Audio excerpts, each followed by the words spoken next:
주간 잘 보내셨습니까? 이번 주에는 예배가 굉장히 많은 주간이에요. 그래서 지난주에도 24일 날 예배를 드리고 또 그 다음 날 25일 날 또 예배를 드리고 그 다음에 우리 김광선 오수진 집사님 가정에 가서 또 신방도 같이 예배를 또 드리고 오늘 또 예배를 지금 이 시간에 드리고 11시 30분에 저녁에 또다시 예배를 드리게 됩니다. 하나님께서 주신 축복입니다. 하나님께서 우리에게 주신 축복이 있기 때문에 우리가 하나님을 예배할 수 있게 되었다는 것이 얼마나 귀중한지 모르겠습니다. 이렇게 우리가 하나님을 예배할 수 있게 되어진 것은 다름이 아니었습니다. 우리가 지난주에 지켰던 25일에 지켰던 육신을 입고 이 땅에 오신 하나님께서 우리에게 와주셨기 때문에 저와 여러분이 이방인으로서 하나님을 예배할 수 있고 이방인으로서 하나님의 은혜를 얻고 그것이 우리의 것이라 라고 고백할 수 있게 되었다는 것을 우리는 결코 잊어서는 안 될 것입니다. 오늘 사도 바울이 갈라디아서를 통해서 다시 한번 갈라디아 교회에 있는 교인들에게 말씀하고 있는 부분입니다. 이것을 통해서 하나님의 때가 되어졌을 때 하나님께서 우리에게 베푸신 그 은혜를 다시 한번 돌이켜보고자 합니다. 우리는 하나님의 은혜를 늘 바라잖아요. 하나님의 응답을 늘 바라고 기도하고 있잖아요.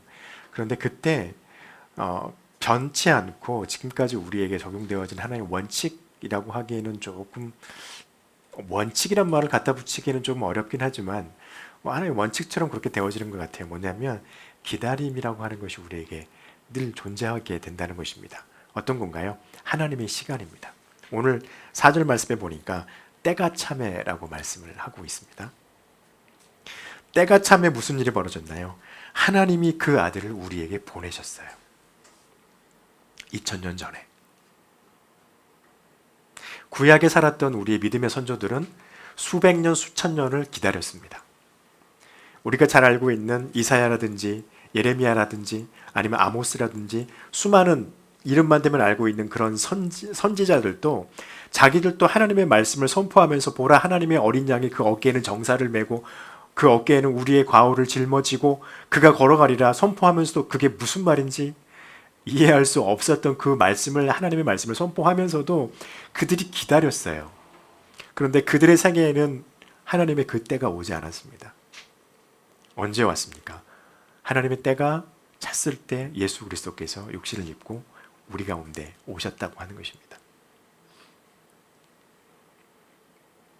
거기 보니까 여자에게 나게 하시고 라는 말씀이 4절에 있습니다. 이것은 무엇을 의미하는 것인가요?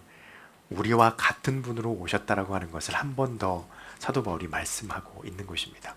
하나님은 영적인 존재이셨지만 우리에게 오셔서 우리를 위해서 오신 하나님의 모습으로 오실 때는 우리와 똑같은 사람의 모습으로 오셨다는 게 굉장히 중요하다고 여러분에게 늘 말씀을 드립니다. 그래서 예수님은 우리와 같이 배고프셨고 우리와 같이 피곤하셨고 우리와 같이 잠도 주무셨고 우리와 같이 피곤하시고 때로는 귀찮아 하시기도 하셨습니다. 그래서 그 어마어마한 폭풍이 치고 있는 그 갈릴리 호수 가운데서 배 고물에서 끝이죠. 끝부분에서 그냥 잠을 자고 계셨던 예수님의 모습도 발견합니다.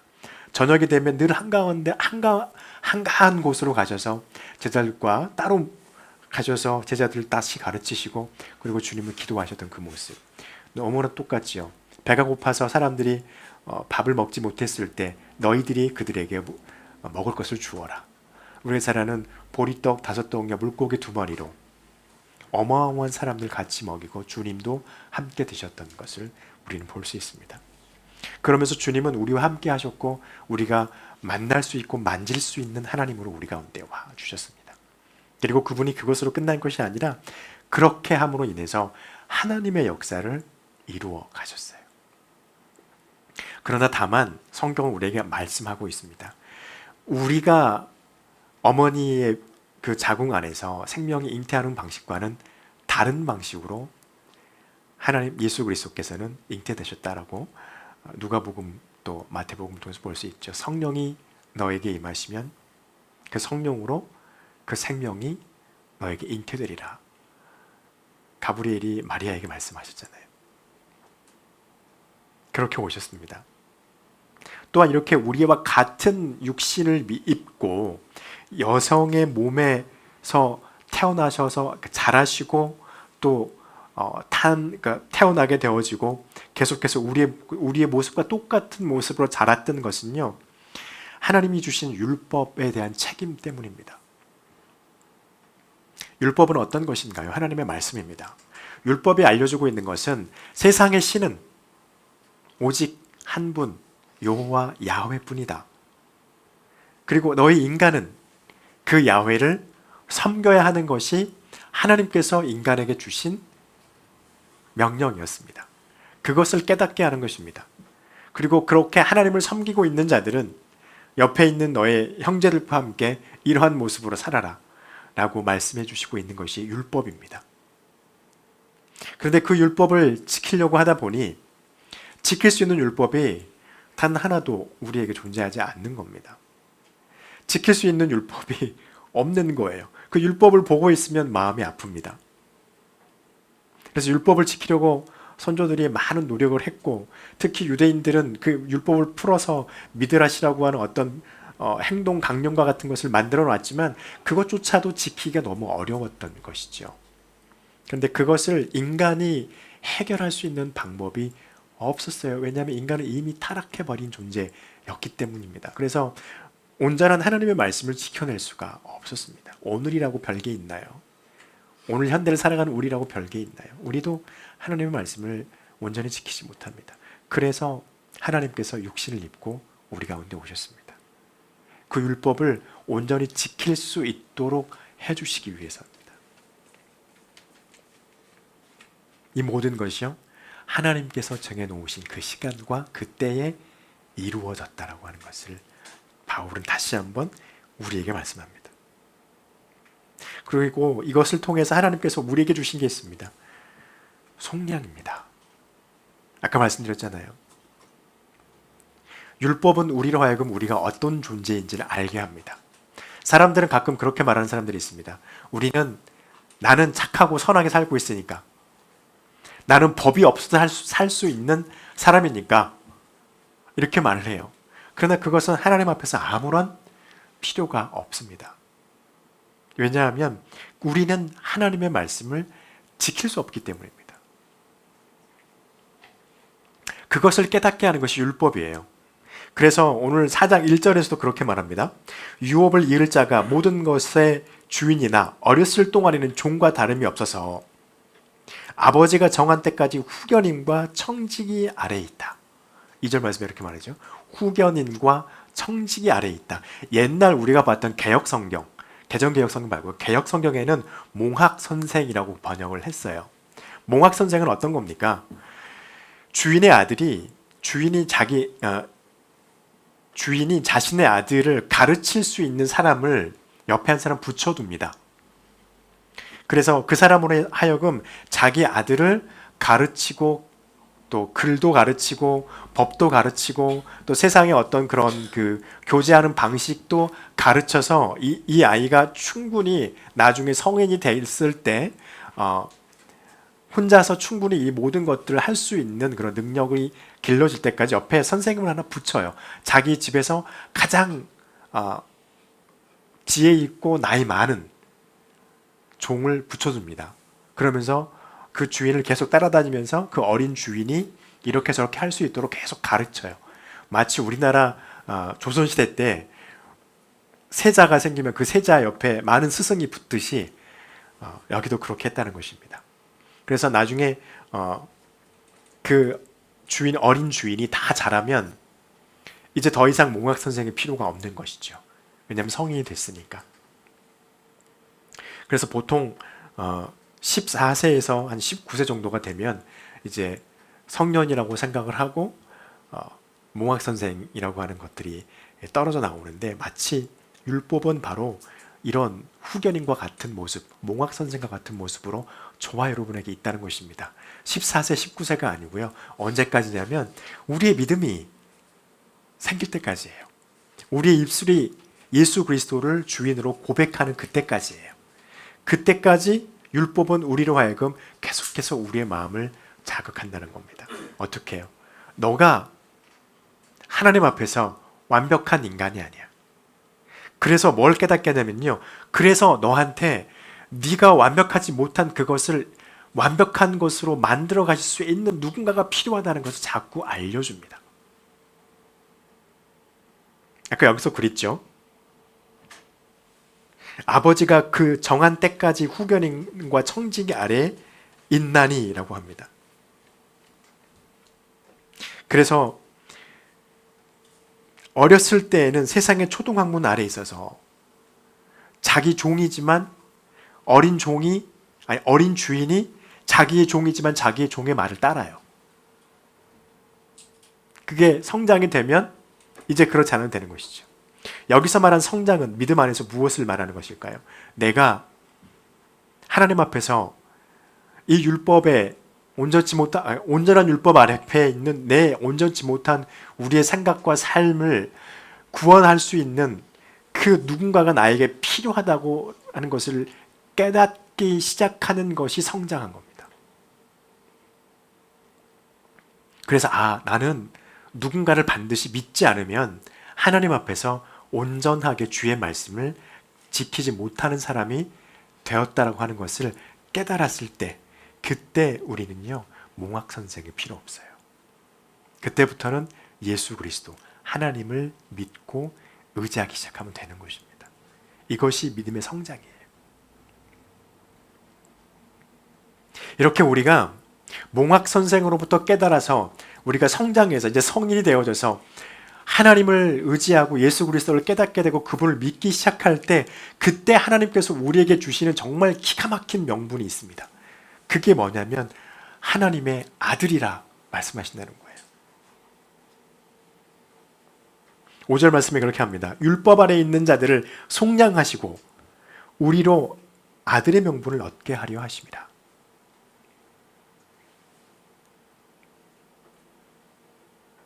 우리가 성장해서 하나님 예수 그리스도를 깨닫게 되어졌을 때 하나님께서 저와 여러분에게 주시는 하나님의 은혜는요 정말 상상도 하지 못하는 어마어마한 것이었습니다. 그저 구원으로 끝나는 것이 아니고요, 우리가 예수 그리스도 하나님의 창조 물로서 종의 형상, 종의 위치가 아니라 예수 그리스도와 똑같이 하나님의 아들이라 인침을 얻는 그 자리에 서게 하나님이 우리에게 명분을 허락해 주셨다는 겁니다. 엄청난 일입니다. 제가 기억하기로는요, 이슬람 사람들이 이 말을 들으면 놀랍니다. 자기들은 알라에게 생명을 바쳐서 가도 가는 게 그냥 종으로서 가요. 근데 성경은 말합니다.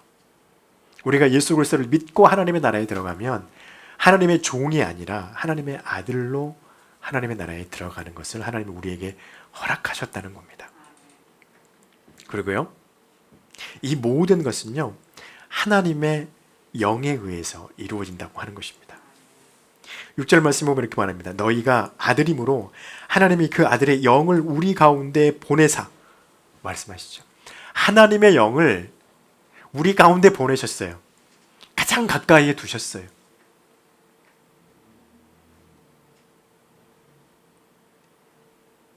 그래서요 우리가 할 수 있는 게 무엇인가요? 우리에게 하나님 예수 그리스도, 나를 구원하실 수 있는 분이 필요하다는 것을 깨닫게 하시는 영이시기 때문에 그렇습니다. 우리가 하나님 앞에서 우리의 입술을 벌려서 예수 그리스도를 나의 구주로 고백하신 분이라면 하나님의 성령 가운데 머물러 계신 분이에요. 그분은요 하나님이 아들 안에 있는 하나님의 영을 부어주신 분이에요. 그리고서 우리에게 하시게 하신 게 무엇입니까? 아빠 아버지라 부르게 하셨느니라.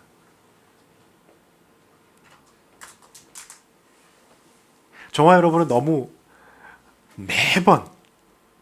매일 예배 때든 기도할 때든 하나님의 말씀 볼 때든 찬양을 들을 때든 무엇을 할 때든 하나님을 향해서 아버지라고 부르니까 이제 그냥 너무 자연스러워요. 그런 것 같아요. 아이가 막 태어나서 이렇게 있다가 아이가 처음에 이제 옹알이를 하기 시작하다가 말을 하잖아요. 말을 하면서 부모들이 가장 좋아할 때가 아빠든 엄마든 그 아이가 자기들을 부를 때입니다. 아빠라고 하든 엄마라고 하든 그 말을 하면은 좋아가지고 막 우리 애가 나를 아빠라고 불렀다, 나를 엄마라 불렀다면서 막 좋아해요. 우리가 그랬습니다. 처음에 우리가 하나님을 아버지라고 아빠라고 부를 때요, 굉장히 감동이 있어요. 근데 계속 부르다 보면 부모를 또 그러잖아요. 이제 애들이 계속 아빠 엄마 부르다 보면 나중에 귀찮아. 맨날 들으니까 이제 귀찮아요. 말도 막 하고. 근데 우리는 어떻습니까? 하나님 앞에서 처음에 하나님을 아버지라고 부를 때 너무 감동했고 하나님의 은혜가 너무 우리에게 좋았지만, 우리가 계속 하나님을 향해서 아버지라고 부를 때는요, 너무 자연스럽게 부르다 보니까 이것이 우리에게 얼마나 큰 은혜인지 잊어버릴 때가 있다는 것입니다. 하나님을 아버지라고 부를 수 있는 사람들은 없어요. 성경은 그렇게 부를 수 있는 사람들이 저와 여러분이라고 말씀하고 있습니다. 얼마나 친근하신 하나님이십니까? 우리가 구약 성경만 보더라도 하나님을 아빠라고 부를 수 있었나요? 감히 그렇게 할 수 없었습니다. 하나님의 영광이 임하면 감히 우리가 이렇게 자연스럽게 아무렇지도 않게 있을 수 있었나요? 여전히 우리 가운데 죄가 머물러 있고, 여전히 우리 가운데 하나님과 반대되는 세력들이 여전히 그 세력 가운데 있음에도 불구하고 우리가 하나님 앞에 그렇게 머물러 서 있을 수 있습니까? 없었어요. 그런데 하나님의 영이 우리 가운데 임한 이후에 여전히 우리는 그렇게 죄악되어져 있지만, 하나님의 영이 임할 때 우리는 그 안에서 하나님을 아빠라고 자연스럽게 부를 수 있게 됐다는 겁니다. 그리고 이로 통해서 우리에게 주신 게 무엇인가요? 7절 말씀을 보니까 종이 아니요 아들이니 아들이면 하나님으로 말미암아 유업을 받을 자니라 말씀하세요. 할렐루야. 우리가 받을 유업은 무엇입니까? 예수님께서 십자가에서 하신 것입니다. 죄에 대한 죽음을 나를 위해서 죽으신 게, 예수 그리스도의 십자가의 그 죽음을 우리가 유업으로 받는 거예요. 그것으로 끝났나요? 부활하셨어요. 그리고 말씀하셨지요. 내 안에 있는 생명을 너희가 받으라. 그리고 무엇입니까? 너희가 들려 올라가신 예수 그리스도를 본 것과 같이 다시 그렇게 오실 예수 그리스도를 너희가 보게 되리라. 그럴 때 우리에게 하나님이 주신 유업은 무엇인가요? 하나님의 나라예요. 하나님의 나라는 내 것입니다. 저와 같이 한번 고백해 보실까요? 하나님의 나라는 내 것이다. 한 번 더. 하나님의 나라는 내 것이다. 하나님께서 이것을 우리에게 주셨습니다. 그것을 고대하고 기대하는 저와 여러분 되시기를 간절히 축복합니다. 2023년 한 해 여러분의 삶은 평안하셨습니까? 평안하셨기를 간절히 축복합니다. 그리고 2023년 한 해 동안에 하나님께서 여러분에게 주신 은혜가 충만한 한 해셨습니까? 그러셨기를 간절히 원합니다. 주님께서 사람들에게 말씀하셨습니다. 나는 세상의 빛이니 라고 말씀하십니다. 여러분, 하나님께서 우리와 함께 하실 때 우리는 우리의 입술을 통하여서 예수 그리스도를 고백하는 믿음을 갖게 됩니다. 그래서 예수를 우리의 하나님으로 우리는 고백하지요. 이렇게 되어졌을 때 하나님이 우리에게 주신 것은 무엇입니까? 우리 안에 빛을 보게 하셨습니다. 예수 그리스도 안에서 보게 하는 빛은 우리 육신의 눈으로 볼 수 있는 빛이 아닙니다. 우리의 속에 있는 우리의 속 사람이 그리스도의 빛을 볼 수 있게 하십니다. 주님께서 말씀하셨습니다. 나는 세상의 빛이니. 요한복음은 그렇게 말합니다. 빛이 세상에 왔을 때 사람들이 어두움을 좋아하므로 그 빛을 보기를 좋아하지 아니하였다. 1장의 말씀이죠. 그러나 주님께서 말씀하십니다. 나는 세상의 빛이니. 이 말씀은요, 우리의 삶 가운데 늘 하나님의 빛이 보여지기를 주님은 바라고 원하고 계심을 우리에게 말씀하고 있는 것입니다. 그래서 2023년 지금까지 쭉 지내오셨던 저와 여러분의 삶 가운데 하나님의 빛이 보여졌기를 간절히 축복합니다. 그래서 그 빛 때문에 여러분이 우리의 삶에 수많은 어려움과 역경이 있었다 할지라도 하나님 앞에 감사하고 또 기쁨의 삶을 살아왔던 저와 여러분의 삶이 되기를 간절히 원합니다. 이 빛은 우리에게 굉장히 중요합니다. 왜냐하면 하나님 예수 그리스도는 창조주이시기 때문입니다. 모든 만물이 그로 말미암아 나왔기 때문입니다. 2023년 한 해는 또한 여러분이 예수 그리스도 안에 있는 생명을 발견하셨던 한 해가 되셨었기를 간절히 축복합니다. 왜 그렇습니까? 예수 안에 참 생명이 있기 때문입니다. 그래서 주님께서 우리에게 뭐라 말씀하셨습니까? 너희는 내게 와서 내게 있는 이 참 떡과 참 음료를 마셔라. 그리하면 너희가 내 안에 있는 생명을 얻게 될 것이다. 주님이 말씀하셨습니다. 이 말씀은 우리가 귀를 기울여서 반드시 기억하고 고백해야 될 하나님의 초청의 메시지입니다. 그렇게 되면 우리는 하나님 안에 있는 생명의 빛을 발견할 수 있게 될 것입니다. 그리고 이것은요, 이 생명이 우리에게 들어오게 되면 저와 여러분의 입술에서, 우리의 마음에서, 우리의 생각에서 예수 그리스도를 우리의 구주로, 나의 구주로 고백하게 된다는 것입니다.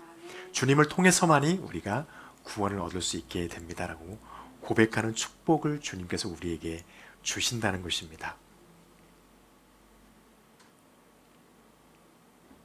그리고요, 마지막으로 우리가 주님 앞에서 2023년 동안 저와 여러분의 삶 가운데 있었길 간절히 축복하고 원하는 것은 우리가 어둠에 있기를 좋아하는 것이 아니라 하나님의 빛 안에 있기를 즐겨하고 즐거워하는 저와 여러분의 삶이 되셨기를 간절히 축복합니다. 앞으로도 그렇게 되기를 간절히 축복합니다.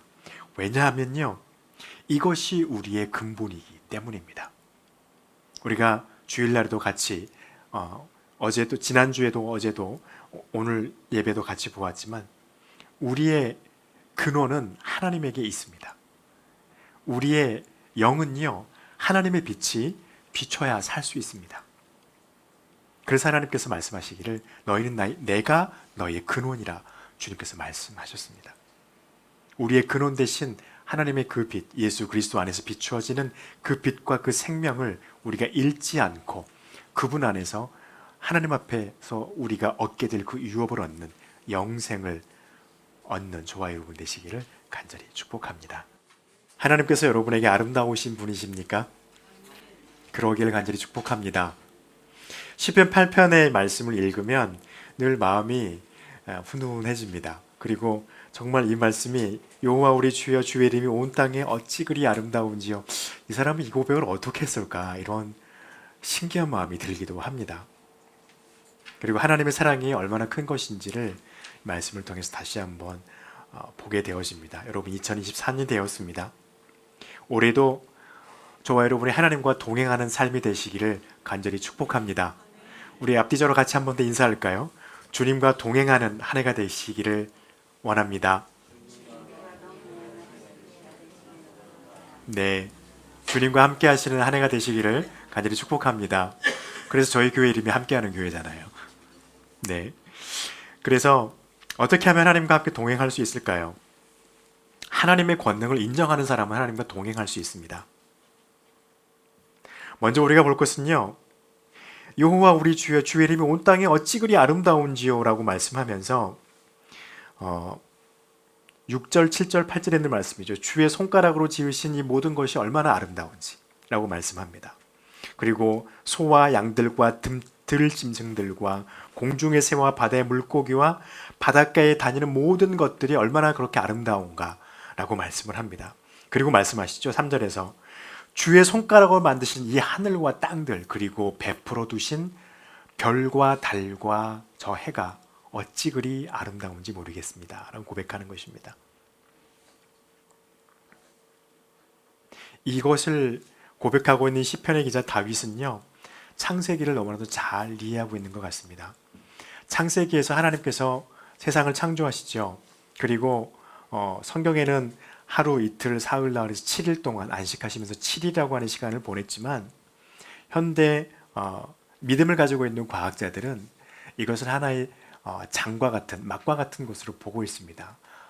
하루가 정말 인간의 시간으로 하루는 아니라는 것이죠. 수십만 년, 수백만 년, 내지는 수억 년이 될 수도 있을 것이다 말을 합니다. 중요한 것은 하나님께서 만들어 두시고 보시기에 좋았다는 것입니다.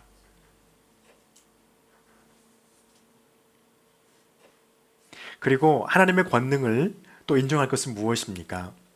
힘의 역전입니다. 이거 굉장히 인간으로서는 어렵고 이해하기 어려운 부분입니다. 오늘 말씀을 보니까 2절에 주의 대적으로 말미암아 어린아이들과 젖먹이들의 입으로 권능을 세우시며, 말이 되지 않는, 이해되지 않는 말씀이에요.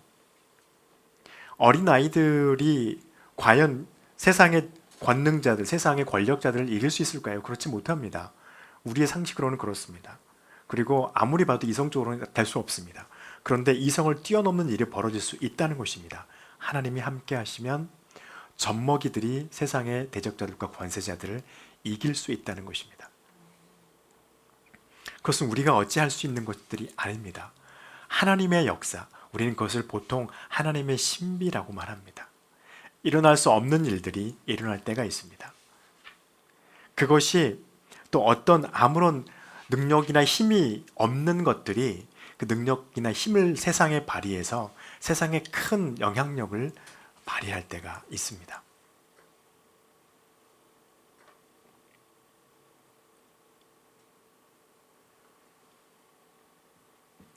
이것을 인정하는 것이 하나님의 권능을 우리가 인정하는 것입니다. 이렇게 하나님의 권능을 인정하고 받아들이는 사람은요, 하나님과 동행하는 사람이 될 수 있습니다. 그리고 우리가 또 한 가지 알아야 될 것은요, 우리에게 하나님께서 주신 일이 있다는 것입니다.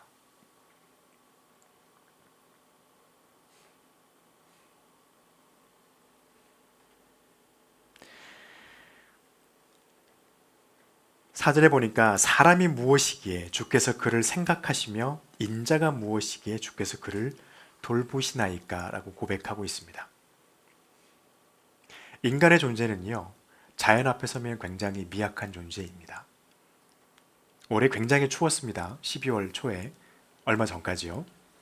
그리고 갑자기 이렇게 봄날씨처럼 훈훈해지고 따뜻해졌습니다. 그런 자연의 역사를 보고 있으면 인간이 할 수 있는 게 아무것도 없습니다. 그저 우리 집에 수도가 얼지 않도록 잠잘 때 물 틀어놓는 것 외에, 또 추우니까 다행이죠. 저희 나라는 온돌 문화가 있어서 온돌 보일러 틀어서 춥지 않게 잠을 잘 수 있는 것 외에는, 날씨를 덥게 하거나 춥게 하거나 태풍이 불어서 비가 엄청나게 많이 오고 있을 때 그 비를 그치게 하거나, 가뭄이 와서 비가 필요한데 비를 내리게 하거나 할 수는 없습니다. 그 앞에서 그냥 마냥 힘없는 인간으로서 설 수밖에 없습니다. 그런데 하나님께서 그런 인간들을 생각하고 계신다는 겁니다. 하나님께서 그런 인간들을 돌보고 계신다는 것입니다. 하나님의 섭리 가운데 우리가 들어가서 그 하나님의 섭리를 인정하는 것이 우리에게 너무나도 중요한 것임을 한 번 더 볼 수 있게 하는 하나님의 말씀입니다. 그리고 중요한 것은요, 인간은 그런 존재라고 하는 것입니다. 하나님의 존재, 하나님의 섭리 안에서, 그 섭리 속에서 하나님의 섭리를 바라보면서 살아갈 수밖에 없는 존재라고 하는 것을 다시 한번 말씀해 주고 있습니다. 왜요? 주님께서 하늘을 지으시고 주님께서 우리에게 베풀으신 별과 달과 해가 하나님의 말씀과 하나님의 규칙과 섭리에 의해서 운행되어지고 돌아가고 있기 때문입니다. 요즘에 많은 사람들이 글로벌 워밍이라고 말을 하잖아요. 그렇게 말합니다.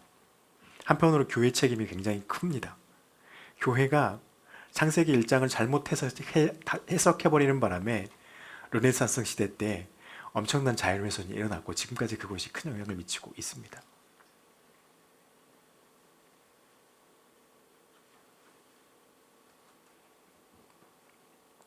그래서 그것을 잘못했기 때문에 지금 우리가 큰 이런 어려움 가운데, 자연적인 재해 가운데 놓여 있다는 것을 볼 수 있습니다. 하나님은 우리에게 무엇을 주셨을까요? 인간에게 하나님께서 주신 것이 있습니다. 아담에게 주셨던 것입니다. 자연을 관리하라는 거였습니다. 그것을 제대로 하지 못했죠. 그래서 요즘에 1도 올리지 않기, 자연과학자들 또 세상을 지키는 사람들이 1.2도인가요? 1.2도를 올리지 않기 위해서 굉장히 노력해야 된다고 하고 있습니다. 그런데 벌써 0.5도가 올라갔다고 합니다. 그래서 이제 조금만 더 올라가면 자연이 붕괴될 수도 있다. 이런 말을 하고 있습니다. 여러분, 하나님께서 아담에게 에덴 동산을 주셨던 것은요, 그들이 아담이 어떻게 하는지 보기 위해서 하나님께서 말씀으로 창조하신 모든 창조물들, 움직일 수 있는 모든 창조물들을 아담에게 나오게 하시죠. 그리고서 아담이 한 것은 그들에게 이름을 붙여주는 것이었습니다. 그리고 아담이 에덴 동산을 돌아다니면서 아마 걸어 나오지 못하는 그런 식물들을 보면서 이름을 다 지어줬을 겁니다. 그리고 아마 그것들을 우리가 지금 사용하고 있겠죠. 그 이름들을. 창조 세상에 대한 관리권을 하나님이 우리에게 주셨습니다. 또한 저와 여러분에게 어떤 걸 주셨습니까? 여러분의 믿음을 관리하라고 하나님께서 여러분에게 지혜를 허락하셨습니다. 여러분에게 자녀가 있다면, 우리에게 가정이 있다면 이 가정과 자녀들을 잘 양육하고 잘 기르라고 하나님께서 우리에게 말씀을 주시고 믿음을 주셨습니다. 그래서 그것을 가지고 하나님 앞에서 내가 있는 그곳이 평화로운 곳이 되게 하기 위해서 하나님께서 우리에게 할 일을 허락해 주셨다고 하는 것입니다.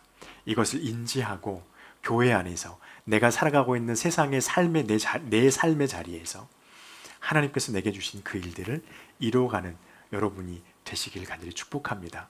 왜냐, 그렇게 하면 하나님과 동행하는 사람이 될 거니까요.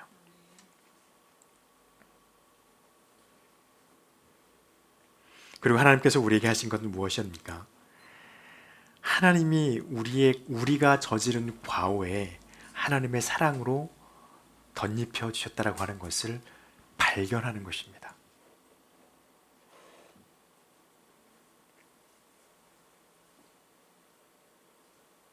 그래서 9절 말씀에서 다윗은 그렇게 고백하죠. 여호와 우리 주의 이름이 온 땅에 어찌 그리 아름다운지요. 하나님께서 인간을 창조하고 부여하신 일을 인간은 하지 못했습니다. 타락했기 때문입니다. 더 이상 창조물들은 우리들에게, 아담에게 다가오지 않습니다. 인간을 두려워하기 시작합니다. 그리고 인간이 하나님께서 부여하신 그 일들을 지키지 못함으로 말미암아서 온 자연의 만물들이 타락함에 취해지게 됐습니다. 그래서 어떤 신학자들은 대학에 가서, 학교에 가서 교수님들이랑 이야기를 하면 농담 삼아 그런 말을 해요. 강아지들, 반려동물들이 우리와 같이 말을 못하니까 참 다행이다. 왜 그렇습니까? 농담을 하면 걔네들이 우리처럼 말하면 우리한테 얼마나 원망을 쏟아내겠어. 너희 때문에 우리가 죽게 되고, 너희 때문에 우리가 타락하게 돼서, 니들이 잘못해가지고 우리가 이렇게 됐다고 막 할 거라는 거예요. 그래서 안도의 한숨을 쉬었습니다. 야, 큰일 뻔했다. 쟤네들이 인간의 말을 못하니까 얼마나 다행인지 모르겠네. 이런 말을 합니다. 그래서 인간이 하나님께 부여받은 그 일들을 제대로 하지 못했을 때 자연은 타락하게 됐고, 자연도 타락하게 됐고요. 우리도 타락하게 됐습니다. 또 하나 하나님께서 우리에게 주신 게 무엇입니까? 하나님과 교제하는 삶이었습니다. 그런데 그 교제하는 삶을 인간들이 잘못함으로 말미암아서 결국에는 그 교제권을 박탈받게 됐습니다.